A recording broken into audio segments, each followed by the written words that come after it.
There are many great teachers out there. Teachers who have dedicated their lives to protecting the people who need protecting the most. The teacher has the most difficult role in our society because nobody likes attaining true knowledge.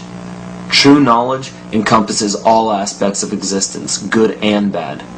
Most others do not. Hearing true knowledge upsets people because it implies that we were wrong at one point in our lives.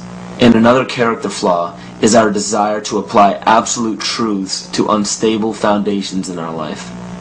When we do so, we build a structure that we hope will define us best when we're reaching the end of our life on earth. So everything we think we are, everything we tell others we are, everything we base our life-changing decisions off of, is all depending on a foundation that could crumble at any moment. And because we've been told our entire lives that there are certain guidelines and mores we must follow to be a decent human being, we deny everything that may pose a threat to our unstable foundation. This is why we despise true teachers. We lump these teachers into the same category as terrorists, and the method for spotting these teachers and terrorists are just as flimsy and ridiculous as the methods used to spot witches. William Cooper, a loving father and husband, friend of many, simply a teacher trying to better humanity and protect fellow citizens across the globe. They became a mystery to the others, and the priesthood was born.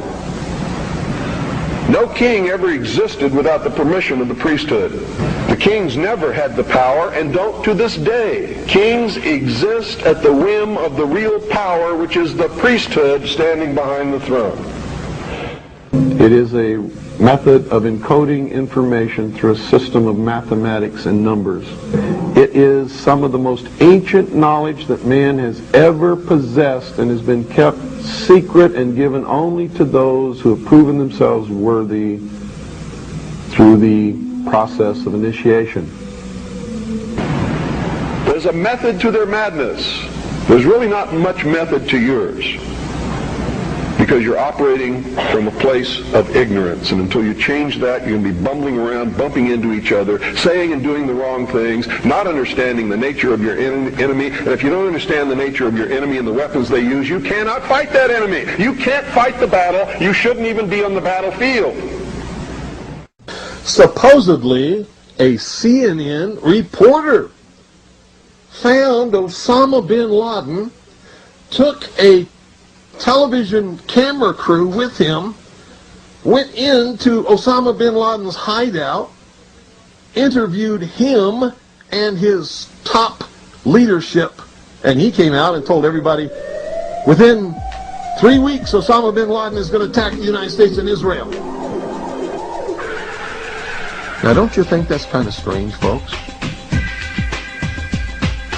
You see, because the largest intelligence apparatus in the world, with the biggest budget in the history of the world, has been looking for Osama bin Laden for years and years and years, and can't find him. Some doofus jerk-off reporter with a camera crew waltzes right into his hideout and interviews him. And I'm telling you, be prepared for a major attack. But it won't be Osama bin Laden. It will be those behind the New World Order. I wonder what Osama bin Laden's targets are supposed to be. And if they don't, if this doesn't materialize in the next 2 or 3 weeks, it will eventually materialize, because they haven't succeeded in getting the guns out of the hands of the American people, nor have they succeeded in taking our freedoms away. And so I can tell you with a certainty, they must do something terrible in order to stop this backlash and regain the sympathy of the mass herds of sheeple out there. This is how it feels to be alive. This is how it... What is our common bond truly? Freedom. Freedom. Without freedom, you can't be a Christian no matter what denomination you belong to. You can't be a Buddhist. You can't own a donut shop. You can't drive from here to Oregon. You can't be an American because that's what it's all about, and it's the only thing that it's all about. Nothing else. Nothing else. You don't really understand sometimes what a terrible burden it is to know some of the things that I know, and try to wake people up and impart this knowledge to them, and find out that they just have walls built in front of them. They want to be slaves. That's why my broadcast scares the hell out of socialists. You see, what happens when you broadcast the truth is you piss everybody off.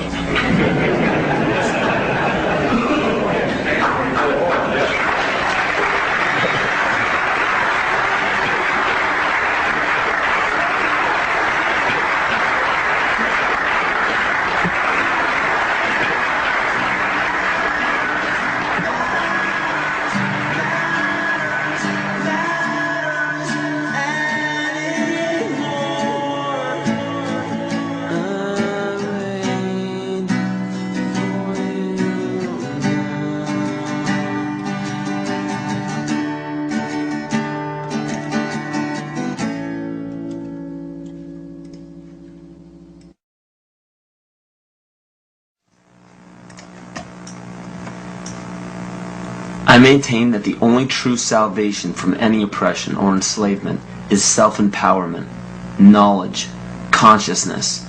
This is true rebellion. Don't get caught up in the 87% of people who follow the leader. People who think that they are rebels because they denounce authority simply because it's the latest fashion. Don't march the streets claiming that you are the enlightened one because you read a book or saw a film that gave you a glimpse into an uncommon knowledge. Don't scream phrases into a megaphone that you borrowed from another person's research. And don't proclaim yourself an original thinker because you belong to a group that represents an unpopular belief. Those are all examples of the other side of the coin of groupthink, leading a false rebellion. False rebellion is dangerous because it gives the illusion that you are free and thinking for yourself. A true rebellion, a true revolution, begins when you quit following and start leading. And those who end up following you should be taught by you to quit following you and start leading. And the only way to lead successfully is by fully understanding your rights as a human being on this planet.